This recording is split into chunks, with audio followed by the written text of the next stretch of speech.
panguva ino panokonzi the ruling party ZANU-PF iri mubishi kumhanyisa kuti nhau yema-constitutional amendments, especially the constitutional amendment bill number 3 kuti ipasiwe into law.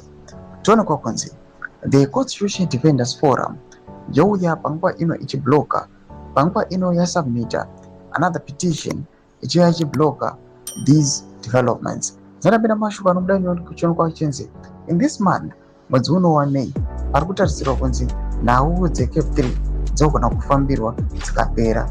Madevelopments anyatskuzikanwa kunzi achakwanisa kuscrapa each and every institution ichisara isina kana power, but power being centralized to one family. Zanapinda mashuka anobuda kwapanguva ino ndoko subscribe like on the bell icon.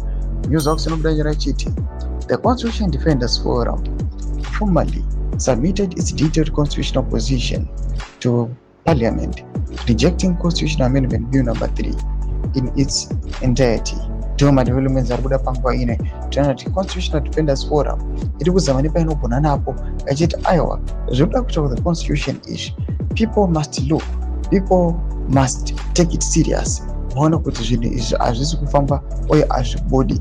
Madevelopments anoonekwa panguva ine kunzi the Constitutional Defenders Forum yoita as a direct threat kune zvogananda kumaplans avo ekuamenda the constitution. Madevelopments anoonekwa panguva ino achionekwa kunzi aiwa nhau yekubvisa power from the majority ichiendeswa kuthe parliament inhau inoonekwa kunzi haizogamuchirwa neveruzhinji. Nhau iyoyo bedzi kwozotevera zvadzo dzimwe nhau dzinozotevera, nhau dzekuzonzi chero mauto anenge asisina the power kuuya achibvisa kana kudefenda the constitution.